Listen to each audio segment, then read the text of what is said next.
दोस्तों आज अपन जेई का सबसे important topic vectors and 3D की बात करने जा रहे हैं।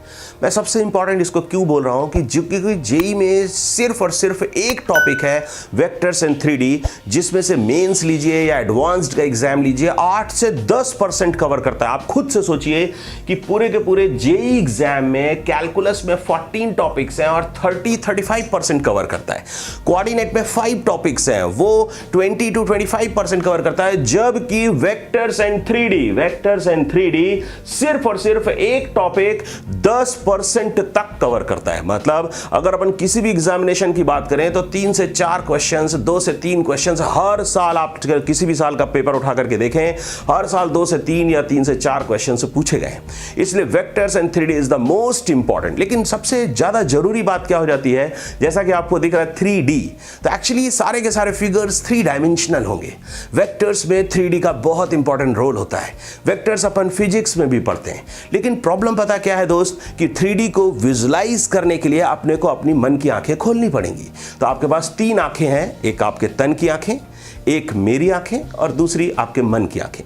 तो एक्चुअली देखिए ये तीनों आंखों से अपने को विजुलाइज करना है और तीनों आंखों से विजुलाइज करते हुए, समझते हुए अपने को आगे बढ़ना है। और मैं आपको दावे के साथ कह सकता हूं, गारंटी ले सकता हूं कि हम यहां पे वेक्टर्स एंड 3D में 6 इंपॉर्टेंट थिंग्स डिस्कस करने जा रहे हैं। तो वो 6 की 6 चीजें आपको एकदम क्लियर होंगी। आप केयरफुली वॉच करिएगा वीडियो को लास्ट तक, और ये 25 से 30 minute whatever time I am taking, पूरा का पूरा आपका वेक्टर्स एंड 3D क्लियर करके रख देगा। आपको दिमाग में एक ऐसी इमेज बन जाएगी कि वेक्टर्स एंड 3D से ज्यादा आसान टॉपिक कोई नहीं है, बिलीव मी। क्लियर? तो यहां पे अपन 6 चीजें डिस्कस करने जा रहे हैं, 6 important things of vectors and 3D। क्या क्या डिस्कस करना है जल्दी से देखते हैं। सबसे पहली चीज, distance of point from a line. Second important thing, distance of a point from a plane. Third important thing, height of the tetrahedron. Fourth important thing, volume of the tetrahedron. Fifth important thing, volume of the parallelepiped. Sixth important thing, distance between 2 skew lines. तो ये 6 चीजें अपन आज discuss करने वाले हैं, 1 bye 1 एक एक करके, और 6 के 6 ये इंपॉर्टेंट कॉन्सेप्ट्स, बिलीव मी, अभी 2020 जेई मेंस और जेई एडवांस्ड में से कम एक क्वेश्चन आपको इन 6 टॉपिक्स में से मिलने वाला है, बिलीव मी। क्लियर? तो दोस्तों अपन स्टार्ट करते हैं फर्स्ट पॉइंट से, distance of a point from a line. तो देखते हैं दोस्तों गिवन क्या है। एक पॉइंट अपन मान लेते हैं P, अपने को गिवन है, जिसका पोजीशन वेक्टर है स्मॉल p, और एक लाइन अपने को गिवन है r equals to a plus lambda b। ये लाइन अपने को गिवन है दोस्त, ठीक है, which is passing through the point A, जिसका पोजीशन वेक्टर स्मॉल a अपन बोल रहे हैं, and parallel to the vector B। तो एक्चुअली अपन ध्यान से देखते हैं, एक लाइन अपने को गिवन है, सपोज, ठीक है, ये हमारा गिवन पॉइंट है A, जिसको अपन पोजीशन वेक्टर स्मॉल a मान लेते हैं, और एक ये वेक्टर अपने को गिवन है पैरेलल टू द लाइन। तो ये एक वेक्टर अपने पास आ रहा है, इस डायरेक्शन में मान लेते हैं B। तो ये एक B वेक्टर है, एक ये पॉइंट है A, तो A प्लस लैम्डा B आपके पास एक लाइन आएगा। आपको पता है R equals to A plus lambda B, इस लाइन का इक्वेशन रखा हुआ है। ये यूनिक लाइन है। यूनिक लाइन क्यों है दोस्त? क्योंकि लाइन का डायरेक्शन आपके B वेक्टर ने फिक्स किया है और उसकी पोजीशन को फिक्स किया है पॉइंट A ने। तो ये यूनिक लाइन है, गिवन लाइन है, जो कि A पॉइंट से पास हो रहा है और B वेक्टर के पैरेलल है। अभी अपने पास एक पॉइंट है P पॉइंट, अपन ने देखा, तो ये P पॉइंट अपने पास मान लेते हैं दोस्त, इसका पोजीशन वेक्टर है स्मॉल p। अब इसकी डिस्टेंस, डिस्टेंस जब भी अपन बात करते हैं दोस्त, तो परपेंडिकुलर डिस्टेंस, तो इसकी ये परपेंडिकुलर डिस्टेंस अपने को चाहिए। ये लाइन है दोस्त, वो पॉइंट है, और पॉइंट का डिस्टेंस अपने को, परपेंडिकुलर डिस्टेंस अपने को चाहिए इस लाइन से। तो अगर मैं फुट ऑफ परपेंडिकुलर लाइन पर q मान लेता हूं, और इसका पोजीशन वेक्टर अपन ले लेते हैं कि स्मॉल q, तो इसका पोजीशन वेक्टर स्मॉल q ले लेते हैं दोस्त। तो यहां पर मान लेते हैं let q be the foot of perpendicular with position vector small q। तो ये अपने पास, अब देखिए दोस्त, अपने को रिक्वायरमेंट क्या है? Our requirement is perpendicular distance PQ। तो PQ जो डिस्टेंस है, that is nothing but modulus of PQ vector. तो मॉड्यूलस ऑफ PQ वेक्टर अपने को चाहिए। अब अपन 2-3 मेथड्स डिस्कस करेंगे बहुत ब्यूटीफुली, तो समझिएगा ध्यान से दोस्त। ये P पॉइंट है, P पॉइंट को उठा करके आप A पॉइंट से ज्वाइन कर दीजिए, तो PA एक आपका वेक्टर आ गया। तो यहां से AP वेक्टर आ रहा है। अब AP वेक्टर और ये आपके पास B वेक्टर है, मेरी बात समझिएगा दोस्त, एपी वेक्टर और ये आपके पास बी वेक्टर है, अगर इनके बीच का एंगल अपन थीटा ले लें तो इसका मतलब ये जो पी क्यू आपका मॉड्यूलस अपने को चाहिए, पी क्यू वेक्टर का मॉड्यूलस, ये जो पी क्यू लेंथ अपने को चाहिए, ये आपके पास एपी वेक्टर था, ये आपके पास बी वेक्टर था, दोनों वेक्टर के बीच का एंगल अपन ने थीटा लिया है, और ये आपके पास पी क्यू वेक्टर का मॉड्यूलस है जिसको अपन परपेंडिकुलर डिस्टेंस बोल रहे हैं। तो अगर अपन ट्रिग्नोमेट्री के हिसाब से बात करें तो P Q is nothing but mod AP sine theta. तो PQ जो है हमारा मॉड एपी साइन थीटा आ रहा है। इधर देखते रहेंगे ध्यान से और डायग्राम को अच्छे से समझेंगे तो एक्चुअली जहां पर भी साइन है, ध्यान रखिए दोस्तों, मोटा मोटा आइडिया अपने दिमाग में चिपका लीजिए, जहां पर भी कॉस की बात होती है, कंपोनेंट की बात होती है, प्रोजेक्शन की बात होती है, वहां पे डॉट प्रोडक्ट यूज होता है। जहां पर साइन की बात होती है, वोगडन की बात होती है या एरिया की बात होती है, वहां पर क्रॉस प्रोडक्ट यूज होता है।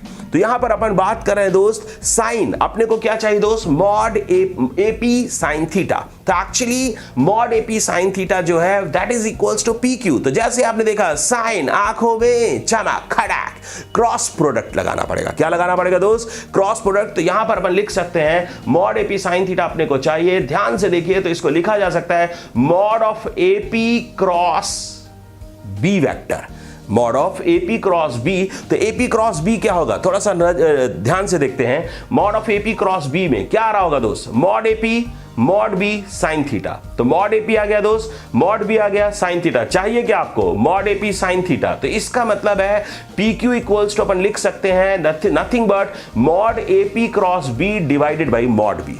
तो एक्चुअली यहां से मॉड, समझिएगा ध्यान से, लास्ट स्टेप ध्यान से देखिए, this is nothing but the perpendicular distance of P point from the line which is given by the formula mod AP cross B divided by mod B. क्योंकि mod AP cross B जो अपन ने define किया था वो आया था mod AP mod B sine theta.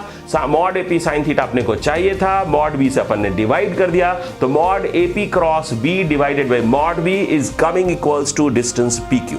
इसी को अपन दूसरे तरीके से भी कर सकते हैं दोस्त, ठीक है। दूसरा मेथड इसी के लिए, तो इसको हटा देते हैं और अपन ठीक है दूसरे मेथड की बात करते हैं। तो यहां पे लिखते हैं दोस्त, ठीक है, मेथड टू सेम चीज के लिए, यही perpendicular distance of a point from a line निकालने के लिए मेथड टू। अभी अपन डॉट प्रोडक्ट की बात करेंगे। देखिए दोस्त, ठीक है, ये अपने पास पी क्यू लाइन था, यहां पे 90 डिग्री बन रहा था क्यू पॉइंट पे, क्योंकि क्यू आपका फुट ऑफ परपेंडिकुलर है और अपने को पता है जहां पर भी राइट एंगल ट्रायंगल होता है हम वहां पे पाइथागोरस थ्योरम अप्लाई कर सकते हैं। तो यहां पर मैं पाइथागोरस थ्योरम से लिख सकता हूं P Q equals to root under, यहां पर देखिए P Q equals to root under AP square minus ये जो अपने पास आ रहा था ए पॉइंट था, यहां पर क्यू पॉइंट था, तो अपन यहां पे ये एपी था, ये पी क्यू था और ये अपने पास ए क्यू है। तो अपन लिख सकते हैं दोस्त, ठीक है, P Q equals to root under AP square minus A Q square. तो ये पाइथागोरस थ्योरम अपन ने लगा दिया। अब वन बाय वन स्टार्ट करते हैं। क्या हमें अपने को पी पॉइंट पता है जी, पता है। क्या अपने को ए पॉइंट पता है, पता है। तो क्या अपने को एपी डिस्टेंस पता होगा, बिल्कुल पता होगा जी, mod of A minus P, mod of A minus P. तो एक्चुअली इसका पोजीशन वेक्टर पी है, इसका पोजीशन वेक्टर ए है, तो इन दोनों के बीच का जो डिस्टेंस होगा that would be mod of A minus P. तो इसका एपी अपने को पता है, mod of A minus P अपने पास आ रहा होगा। नेक्स्ट क्या अपन ए क्यू निकाल सकते हैं, क्या ये क्यू जो पॉइंट अपने पास है इसका पोजीशन वेक्टर अपने को पता है, नहीं पता है दोस्त, लेकिन क्यू पॉइंट कहां पर लाया करता है, लाइन पर। तो अपन मान सकते हैं क्यू पॉइंट को r equals to A plus lambda B line पर लाया करता है, तो we can put it, we can define it q equals to A plus lambda B. तो क्यू पॉइंट आ गया दोस्त ए प्लस लैम्डा बी। अब अपना पास अननोन है, लैम्डा यहां पे पर्टिकुलर होगा। एक्चुअली पर्टिकुलर लैम्डा के लिए Q equals to A plus lambda B Q का पोजीशन वेक्टर होगा। लेकिन अगर मैं यहीं पर r equals to A plus lambda B जो लाइन अपन ने डिफाइन किया था ऊपर, उसमें लैम्डा बिलोंग्स टू r है, lambda is any real parameter, जबकि यहां पर लैम्डा पर्टिकुलर पैरामीटर है। तो लैम्डा की पर्टिकुलर वैल्यू के लिए लाइन पर जो पोजीशन वेक्टर है q, ये पॉइंट अपने पास q को रिप्रेजेंट करेगा। ओके, सो ठीक है, अब अपने को लैम्डा निकालना है। तो लैम्डा निकालने के लिए क्या कर सकते हैं दोस्त, ये जो पी क्यू वेक्टर है, ये बी वेक्टर जो अपन ने डिफाइन किया था लाइन के पैरेलल, इसके परपेंडिकुलर है। और आपको पता है दो परपेंडिकुलर वेक्टर्स के लिए उनका डॉट प्रोडक्ट 0 होता है। तो इसका मतलब P Q dot B equals to 0 अपन यूज कर सकते हैं। तो यहां पर लिखेंगे दोस्त P Q dot B equals to 0 और इसको सॉल्व करिए। तो पी क्यू क्या है दोस्त, क्यू माइनस पी, क्यू क्या है, A plus lambda B, Q है तो A plus lambda B minus P, ये तो अपने पास QP वेक्टर हो गया, dot B vector equal to 0 अपने को डिफाइन करना है, डॉट प्रोडक्ट इक्वल टू 0 ले रहे हैं। क्यों ले रहे हैं दोस्त? क्योंकि परपेंडिकुलर वेक्टर्स हैं। तो यहां से अपन लैम्डा की वैल्यू निकाल सकते हैं और लैम्डा की वैल्यू निकाल करके आप ऊपर जो Q पॉइंट अपन ने डिफाइन किया था वहां पर पुट करेंगे तो position vector of Q point आएगा। तो position vector of Q point अपने पास आ चुका है दोस्त, और यहां से mod of PQ vector, last line check करिए, मॉड ऑफ PQ वेक्टर जो होगा that is nothing but the perpendicular distance of P point from the line. तो ये यहां से भी अपन PQ वेक्टर का modulus means perpendicular distance of a point from a line निकाल सकते हैं। तो आपने देखा दोस्तों, दो मेथड्स अपन ने डिस्कस किए, एक में अपन ने क्रॉस प्रोडक्ट यूज किया, एक में अपन ने डॉट प्रोडक्ट यूज किया। डॉट प्रोडक्ट वाले में अपन ने फुट ऑफ परपेंडिकुलर Q का पोजीशन वेक्टर कैसे निकालते हैं ये भी सीखा साथ में, और पोजीशन वेक्टर निकालने के बाद जो PQ वेक्टर अपने पास था उसका जो मॉड्यूलस था वही परपेंडिकुलर डिस्टेंस था। तो दोस्तों इसी डिस्टेंस को निकालने का एक तीसरा मेथड हो सकता है, जैसा आपने देखा पाइथागोरस थ्योरम अपन ने अप्लाई किया था, root under AP square minus AQ square. तो अपन ये भी कर सकते थे दोस्त, ठीक है, इस डायग्राम में अपन AQ डिस्टेंस निकाल लेते। अब AQ डिस्टेंस को क्या बोल सकते हैं? AQ डिस्टेंस को बोला जा सकता है AP का कंपोनेंट अलोंग B वेक्टर, और we can say projection of AP vector on B vector. तो AP का जो प्रोजेक्शन है दोस्त, ठीक है, दैट इज AQ किस पे प्रोजेक्शन है दोस्त? ठीक है, B वेक्टर पर।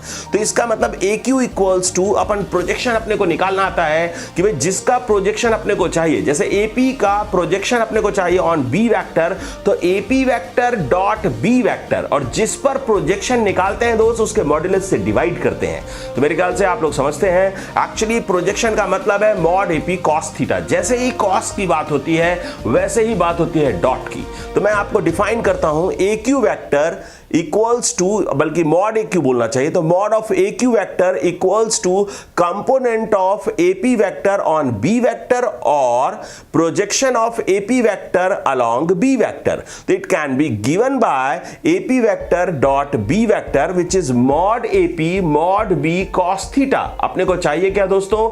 मॉड AP cos थीटा, तो मॉड B से डिवाइड कर दीजिए। तो AP dot B divided by mod B equals to अपने पास आ रहा है mod of AQ।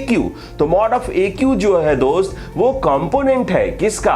AP vector का ऑन B वेक्टर। ध्यान रखिए, तो AP अपने को गिवन है, P और A पॉइंट के बीच का डिस्टेंस है, P गिवन है, A गिवन है, तो डिस्टेंस अपने को गिवन होगा mod of P minus A, जो कि अपन ने फर्स्ट मेथड में भी यूज किया था। तो अब अपन नेक्स्ट भाई यहां से डिफाइन कर सकते हैं PQ equals to, first line check करिए, पाइथागोरस थ्योरम लगा रहा हूं, PQ equals to root under AP square minus AQ square. तो यहां पर आपको AP भी पता है, mod of P minus A whole square minus AQ भी आपको पता है, कंपोनेंट है, क्या है दोस्त? तो उसमें अपन लिख सकते हैं AP dot B divided by mod B का होल स्क्वायर। तो यहां से अपने पास PQ डिस्टेंस आएगा जिसको P पॉइंट का इस लाइन का परपेंडिकुलर डिस्टेंस कहा जाता है, and this is very very important concept in vectors and 3D। तो ये बोर्ड्स में अगर मैं NCERT और CBSE की बात करूं तो आप अगर लास्ट 20-30 इयर्स के पेपर्स उठा के देखेंगे तो ऑलमोस्ट 25 सालों में से 20 सालों में पूछा गया होगा। तो ये बहुत ही इंपॉर्टेंट कंसेप्ट होता है।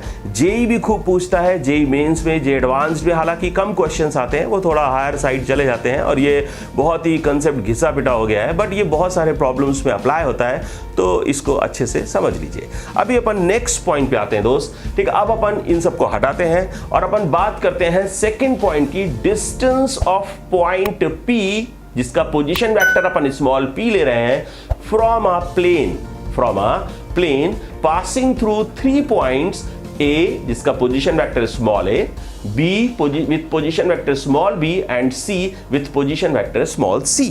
तो ये अपने पास 3 पॉइंट्स गिवन है, एक पॉइंट P गिवन है, P पॉइंट का प्लेन ABC के साथ डिस्टेंस निकालना है। दोस्तों ये अपने डायग्राम लेकर के आते हैं, ये आपका प्लेन रहा, ABC 3 पॉइंट्स अपने को गिवन है, और उससे एक ट्रायंगुलर प्लेन बना लेते हैं। प्लेन कैसा भी हो सकता है दोस्त, लेकिन अपन ABC 3 पॉइंट से पास हो रहा है, यूनिक प्लेन है, उसका नॉर्मल एक फिक्स्ड नॉर्मल होगा, फिक्स्ड डायरेक्शन के अलोंग होगा, तो ये प्लेन यूनिक होगा, और इस प्लेन से ये P पॉइंट है दोस्तों, ये P पॉइंट का इस प्लेन से परपेंडिकुलर डिस्टेंस चाहिए। तो थोड़ी देर के लिए मान लेते हैं दोस्त, प्लेन पर Q फुट ऑफ परपेंडिकुलर है, तो अपनी रिक्वायरमेंट रिक्वायरमेंट क्या है दोस्त, इस पूरे के पूरे आर्टिकल में हमारी रिक्वायरमेंट है mod PQ। Mod PQ equals to क्या है, perpendicular distance of P from the plane. तो अपन कैसे डिफाइन करें, चलो जी आगे बढ़ते हैं। तो इसको डिफाइन करने के लिए हम क्या कर सकते हैं दोस्त, कि अपने को PQ चाहिए। PQ थोड़ा सा मोटा मोटा आइडिया दिमाग में बिठा के रखिए दोस्त,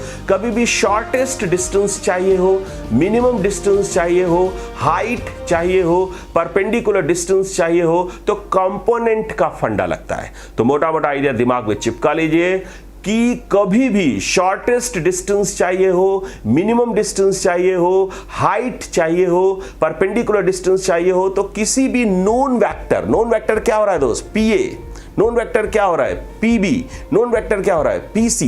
तो ये P को A से ज्वाइन करो, known vector out of the plane, P को B से ज्वाइन करो, known vector out of the plane, P को C से ज्वाइन करो, known vector out of the plane. तो इसका मतलब इन तीनों वेक्टर्स का एक ही काम है, इन तीनों वेक्टर्स का रोल सेम है, इन तीनों वेक्टर्स की यूटिलिटी सेम है हमारे लिए। अब अगर मैं इन तीनों में से किसी भी एक वेक्टर का नॉर्मल के अलोंग प्रोजेक्शन या कंपोनेंट डिफाइन करता हूं, तो उसी को हाइट कहा जाता है, उसी को परपेंडिकुलर डिस्टेंस कहा जाता है, उसी को PQ कहा जाता है। तो PQ यहां पर जो परपेंडिकुलर डिस्टेंस लिखा है, this is nothing but equal to करके लिखते हैं component of any vector out of the plane along the normal. तो अब क्या क्या हो सकता है दोस्तों, कंपोनेंट ऑफ AP वेक्टर और BP वेक्टर और CP vector on normal vector. तो इसको अपन लिख सकते हैं equals to AP dot n divided by mod n। ध्यान रखिए, जिसके अलोंग कंपोनेंट निकालते हैं उस वेक्टर के मॉड्यूलस से डिवाइड करते हैं, और जिसका कंपोनेंट निकालते हैं, जिसके अलोंग निकालते हैं, उन दोनों के डॉट प्रोडक्ट में। तो एक्चुअली ये कंपोनेंट अपने पास आ गया। नॉर्मल वेक्टर कैसे निकालेंगे दोस्त, where normal vector n equals to, normal vector कैसे निकालते हैं दोस्त, क्रॉस प्रोडक्ट यूज करते हैं। तो यहां पर ये प्लेन है, प्लेन में 3 पॉइंट्स दिया हुआ है, A दिया है, B दिया है, C दिया है। तो एक्चुअली जब ये अपने पास BA वेक्टर आ रहा है, मान लेते हैं दोस्त, ठीक है, ये BC वेक्टर आ रहा है, तो जब BC वेक्टर को क्रॉस करेंगे, BC वेक्टर का क्रॉस प्रोडक्ट अपने को लेना है। ध्यान दीजिएगा दोस्तों, BC वेक्टर का क्रॉस प्रोडक्ट BA के साथ लेंगे तो एक नॉर्मल वेक्टर अपने पास आता है, आपको सबको पता है। तो normal vector is nothing but BA cross BC। तो n इक्वल्स टू अपन डिफाइन कर सकते हैं BA cross BC। This is normal vector, this is not a unit vector. इसका जो मॉड्यूलस होगा वो मॉड BA क्रॉस BC के बराबर होगा। ओके दोस्तों, ध्यान दीजिएगा, दूसरे सेकंड और थर्ड पॉइंट पे एक छोटा सा डिफरेंस है। सेकंड पॉइंट में मैंने प्लेन को 3 पॉइंट से पास कराया था, वहां पर ABC जो थे वो पोजीशन वेक्टर्स थे पॉइंट्स के, लेकिन यहां पर मैंने वेक्टर्स लिए, लाइन सेगमेंट्स लिए हैं। तो इन दोनों पॉइंट्स पे थोड़ा ध्यान रखिएगा। थर्ड पॉइंट में ये पूरा A वेक्टर आया है, BA, मैंने A वेक्टर बोला है, this is line segment. Last वाले केस में सेकंड पॉइंट पे वो दूसरा केस था, उसमें क्या था दोस्त, A पोजीशन वेक्टर था, वो पॉइंट को एक्सप्लेन कर रहा था, B पोजीशन वेक्टर था, पॉइंट को डिफाइन हो रहा था, वो C पोजीशन वेक्टर था, वो पॉइंट को एक्सप्लेन कर रहा था। क्लियर? और यहां पर ये BA पूरा लाइन सेगमेंट है, एक वेक्टर है, BC ये दूसरा लाइन सेगमेंट है, दूसरा वेक्टर है, और जो BP जो अपने पास आउट ऑफ द प्लेन जा रहा है उसको मैंने C वेक्टर माना है। अभी अपन बात करने जा रहे हैं हाइट ऑफ द टेट्राहेड्रन। मैंने जानबूझ करके पॉइंट्स को हटा करके वेक्टर्स लगाए हैं, जिससे कि आपको ये केस भी आसानी से समझ आ जाए।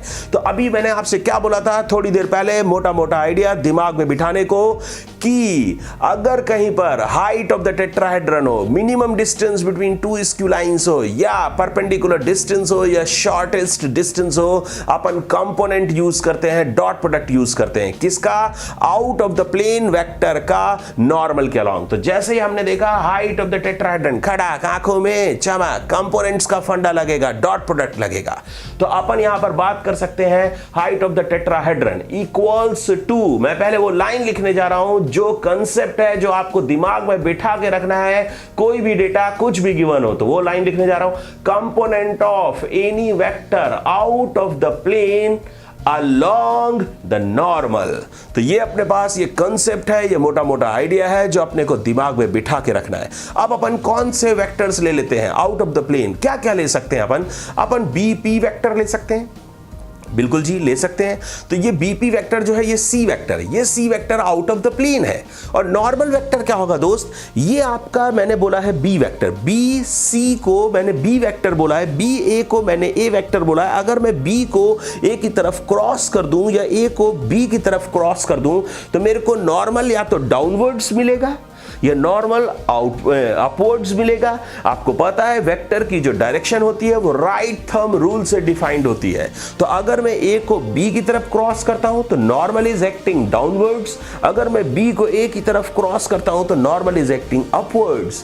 तो कोई भी वेक्टर ले लीजिए, कोई बात नहीं, हाइट की बात करने जा रहे हैं, बाद में हम इसके मॉड्यूलस की बात करेंगे। ये एक स्केलर क्वांटिटी होगा तो डायरेक्शन इसमें बहुत ज्यादा मैटर नहीं करेगा। तो अब अपने को कंपोनेंट चाहिए, कंपोनेंट मतलब डॉट, डॉट मतलब स्केलर क्वांटिटी। तो कंपोनेंट किसका चाहिए भाई, आउट ऑफ द वेक्टर, अपने को प्लेन के बाहर जो वेक्टर जा रहा है जिसको सी बोल रहे हैं, तो इसका मतलब सी डॉट एन, नॉर्मल के अलोंग कंपोनेंट चाहिए, नॉर्मल के अलोंग प्रोजेक्शन चाहिए। तो क्या लिख सकते हैं दोस्त, नेक्स्ट लाइन में चेक करिए, it can be written as C vector dot N vector divided by mod N. तो एन वेक्टर क्या होगा, यहां पे एन वेक्टर अपन डिफाइन कर सकते हैं, where N vector is equals to A cross B और बी क्रॉस ए, कुछ भी ले लीजिए। तो सी डॉट एन है तो यहां से आ जाएगा दोस्त सी डॉट एन, एन की जगह पर अपन ए क्रॉस बी रख सकते हैं। तो ultimately height is coming equals to, height equals to C dot N means C dot A cross B divided by mod N. तो this is height of the